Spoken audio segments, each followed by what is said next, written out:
दोस्तों, क्या आप जानते हैं कि सिगरेट पीने से हमारी बॉडी में होता क्या है जिससे कि कैंसर हो जाता है। और दोस्तों, क्या आपको पता है कि शुगर की बीमारी कैसे होती है और हर चौथे बंदे को शुगर क्यों हो रही है। और दोस्तों, क्या आप जानते हैं कि हमारी बॉडी में एक ऐसी वेन है जो दिल को बंद करके हार्ट अटैक करवा सकती है। वेल, आज की इस वीडियो में मैं आपको ऐसे मेडिकल फैक्ट्स बताऊंगा जो आपको हैरान कर देंगे। तो दोस्तों, चलिए बढ़ते हैं अपनी आज की इस वीडियो की तरफ। MZQ टीवी के सारिफीन, आप सबको मोहम्मद ज़ीशान कुरैशी का सलाम। उम्मीद करता हूँ आप सब खैरियत से होंगे। वीडियो में आगे बढ़ने से कबल अगर अभी तक आपने इस चैनल को सब्सक्राइब नहीं किया तो सब्सक्राइब कर लें और साथ लगे बेल आइकन को दबा लें ताकि सबसे पहले हमारी वीडियो की नोटिफिकेशन आप तक पहुंच सके। Heart attack. दोस्तों, हमें अपनी रोजमर्रा जिंदगी में अक्सर ये बात सुनने को मिलती है कि फलां बंदा हार्ट अटैक की वजह से मर गया। हार्ट अटैक एक ऐसी बीमारी है जो कि इंसान की जान लिए बगैर नहीं छोड़ती। ये न सिर्फ बूढ़ों और मरीजों के लिए जानलेवा है बल्कि आजकल तो हट्टे कट्टे तंदुरुस्त और जवान लोग भी अक्सर हार्ट अटैक की वजह से मारे जाते हैं। लेकिन दोस्तों, क्या आपको पता है कि लोगों को हार्ट अटैक आता किस तरह है और इनके जिस्म में ऐसी कौन सी चीज है जो इस जानलेवा बीमारी का बाइस बनती है।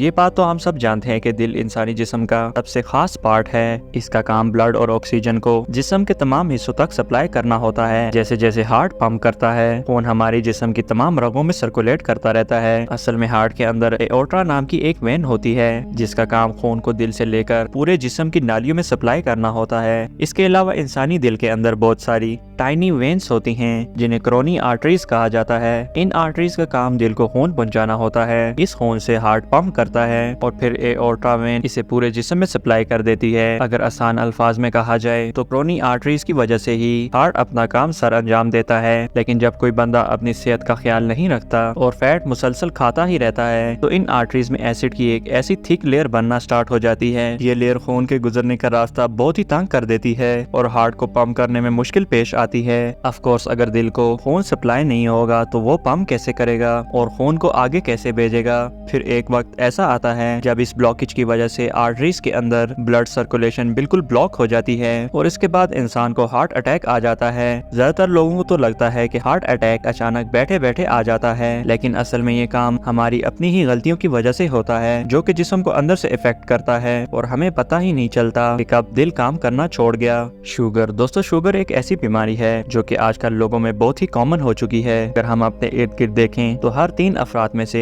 एक को शुगर की बीमारी जरूर होती है। इवन ना सिर्फ बड़े बूढ़े जवान भी इस बीमारी का शिकार हो रहे हैं। ज्यादातर लोग ये सोचते हैं कि डायबिटीज की बीमारी ज्यादा मीठा खाने की वजह से होती है, लेकिन दोस्तों, क्या आपको पता है शुगर की बीमारी असल में होती कैसे है। वेल, अगर ह्यूमन बॉडी की बात की जाए, इसमें ग्लूकोज नाम का एक सब्सटेंस पाया जाता है जो कि बॉडी के लिए बहुत ही इंपॉर्टेंट होता है। ग्लूकोज हमारे सेल्स को वो एनर्जी प्रोवाइड करता है जिससे हम चलते फिरते और काम वगैरह करते हैं। जब भी हम कोई चीज खाते हैं तो हमारा डाइजेस्टिव सिस्टम इस फूड को ग्लूकोज में तब्दील कर देता है और ये ग्लूकोज हमारे ब्लड में शामिल हो जाता है। बेसिकली ग्लूकोज एक शुगर है, लेकिन ये ऐसी चीनी नहीं है जो कि हम डेली बेसिस पर यूज करते हैं। इसमें आम चीनी के मुकाबले कम मिठास होती है और इससे हमारे जिस्म को कोई नुकसान भी नहीं पहुंचता। वेल, जब हमारा खाना ग्लूकोज में तब्दील हो जाता है तो इंसुलिन नामी एक हार्मोन इस ग्लूकोज को हमारे मसल सेल्स तक पहुंचा देता है। इंसुलिन का मेन काम इंसानी जिस्म में शुगर के लेवल को मेंटेन रखना होता है। जब इंसुलिन खाने में पैदा होने वाले ग्लूकोज को बैलेंस करके हमारे ब्लड मसल्स तक पहुंचाती है तो इससे इन्हें एनर्जी मिलती है और वो एक्टिवेट हो जाते हैं। इस तरह से हम अपने रोजमर्रा के काम बगैर थकावट के कर सकते हैं। लेकिन बाज दफा ऐसा होता है हमारी बॉडी में इम्यून सिस्टम लो होने की वजह से वो या तो इंसुलिन जनरेट ही नहीं करता या फिर हार्मोन्स को बहुत ही कम मिकदार में बनाता है, जिसकी वजह से इंसुलिन ब्लड में ग्लूकोज के लेवल को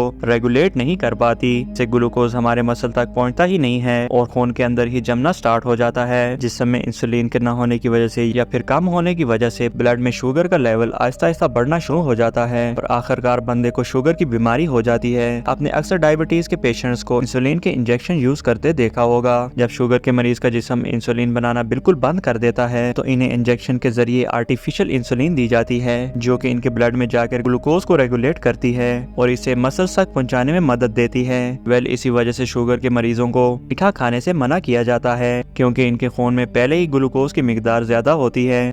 दोस्तों आप सबने अक्सर सिगरेट के डब्बों पर गले सड़े मुंह और फेफड़े बने हुए देखे होंगे। सिर्फ इतना ही नहीं बल्कि इन डब्बों पर वाज़ेह तौर पर स्मोकिंग किल्स भी लिखा होता है, लेकिन इसके बावजूद लोग सिगरेट पीने से बाज नहीं आते। वेल ये बात तो हम सब जानते हैं, स्मोकिंग करने से मुंह और फेफड़ों का कैंसर हो सकता है, लेकिन क्या आपको पता है कि कागज में लिपटा हुआ ये सिगरेट कैंसर का सबब बनता कैसे है? वेल ये बात तो सब जानते हैं, सिगरेट तंबाकू से बनता है। तंबाकू एक ऐसा सब्सटेंस है जो इंसानी सेहत के लिए काफी नुकसानदेह होता है। वैसे तो तंबाकू पीने से पूरी बॉडी ही डैमेज हो सकती है, लेकिन जिस्म का वो हिस्सा जो कि स्मोकिंग की वजह से सबसे ज्यादा मुतासिर होता है वो लंग्स होते हैं। असल में इंसानी फेफड़ों के अंदर मिलियंस के हिसाब से एयर सैक्स होते हैं जिन्हें एल्वियोली कहा जाता है। जब हम सांस अंदर की तरफ खींचते हैं तो ये एल्वियोली ऑक्सीजन को ब्लड में शामिल कर देते हैं, और जब सांस बाहर की तरफ निकालते हैं तो ब्लड से कार्बन डाइऑक्साइड निकलकर एल्वियोली में चली जाती है, जो हमारी सांस खारिज करने पर बाहर की तरफ निकल जाती है। एल्वियोली के अंदर ऐसे सेल्स होते हैं जो सांस लेने पर हवा में मौजूद डस्ट पार्टिकल्स को ट्रैप कर लेते हैं, और इस तरह हमारे जिस्म में दाखिल होने वाली ऑक्सीजन डस्ट और जरासीम से पाक हो जाती है। लेकिन जब कोई बंदा स्मोकिंग करता है तो इसके जिस्म में 4000 से भी ज्यादा हार्मफुल गैसेस और केमिकल पैदा होती हैं, जो न सिर्फ लंग्स और पूरी बॉडी को डैमेज कर सकते हैं, बल्कि इसके साथ साथ सिगरेट के अंदर मौजूद तार नाम का एक ब्लैक सब्सटेंस भी फेफड़ों में दाखिल होना शुरू हो जाता है। असल में तार एक बहुत ही स्टिकी सब्सटेंस होता है जो लंग्स की नालियों में जाकर चिपक जाता है, और इससे एल्वियोली के वॉल्स डैमेज होना स्टार्ट हो जाते हैं। हमारा एल्वियोली ऑक्सीजन को कार्बन डाइऑक्साइड में चेंज नहीं कर पाता, जिसकी वजह से सांस में कमी और दम घुटने जैसी शिकायत रहती है। आखिर में यह मर्ज बढ़ते बढ़ते खांसी, दमा, एस्थमा और आखिरकार कैंसर की शक्ल अख्तियार कर जाता है, जो कि बंदे को मौत के मुंह तक पहुंचा देता है। ये सच में बहुत खतरनाक है। Blood pressure. दोस्तों हम में से बहुत से लोगों को हाई ब्लड प्रेशर या फिर लो ब्लड प्रेशर की शिकायत होती है। बाज लोगों का ब्लड प्रेशर हाई रहता है जबकि कुछ लोग लो ब्लड प्रेशर का शिकार रहते हैं। लेकिन दोस्तों क्या आप जानते हैं कि बीपी हाई या लो क्यों होता है? हाई या लो होने की असल रीजन क्या होती है? वेल ये बात तो आप सब जानते हैं कि इंसानी जिस्म में हर वक्त खून की सर्कुलेशन होती रहती है। दिल एक खास तनासब से जिस्म के तमाम रगों को खून और ऑक्सीजन सप्लाई करता है, इससे हमारे मसल्स अच्छे तरीके से काम करते हैं। असल में जब हार्ट खून को जिस्म की वेन्स में डिस्ट्रीब्यूट करता है तो उस वक्त इन वेन्स की दीवारों पर खून का प्रेशर पड़ता है, जिससे वो फूल जाती हैं, जिसे ब्लड प्रेशर कहा जाता है, और ये बिल्कुल नेचुरल प्रोसेस है। अगर किसी वजह से इंसानी दिल अपने नॉर्मल रूटीन से ज्यादा स्पीड से खून पंप करना स्टार्ट कर दे तो वेन्स में ब्लड की सर्कुलेशन तेज हो जाती है, और इसे हाई ब्लड प्रेशर कहा जाता है। इसी तरह खून की सर्कुलेशन स्लो होने से इंसान लो ब्लड प्रेशर का शिकार होता है। लेकिन दोस्तों सोचने की बात यह है कि आखिर ब्लड प्रेशर हाई या लो क्यों होता है? असल में होता यह है कि जब ब्लड वेसल्स के अंदर कोलेस्ट्रॉल या फिर फैट जमा हो जाता है तो हार्ट को इन रगों तक खून पहुंचाने के लिए ज्यादा प्रेशर लगाना पड़ता है। इससे खून का दबाव बढ़ जाता है और हाई ब्लड प्रेशर हो जाता है। इसी तरह जब इंसान के ब्लड वेसल्स में खून थिक होकर जमना स्टार्ट हो जाता है तो इसकी सर्कुलेशन स्पीड बहुत ही कम हो जाती है, और जब ऐसा होता है तो हमारा ब्लड प्रेशर काफी लो हो जाता है। एनीवे चाहे बीपी लो हो या हाई हो, दोनों कंडीशंस ही काफी डेंजरस साबित हो सकती हैं। उम्मीद करता हूँ कि आपको आज की वीडियो भी पसंद आई होगी। हमारी हौसला अफजाई के लिए वीडियो को लाइक कर दीजिए, शेयर कर दीजिए और अपनी राय का इज़हार कमेंट के जरिए हमें पहुंचाते रहिए। और दोस्तों अगर अभी तक आपने इस चैनल को सब्सक्राइब नहीं किया तो सब्सक्राइब कर लें और साथ लगे बेल आइकन को दबा लें ताकि सबसे पहले हमारी वीडियो की नोटिफिकेशन आप तक पहुँच सके। तो दोस्तों आपसे मुलाकात होगी नेक्स्ट वीडियो में। अल्लाह हाफिज।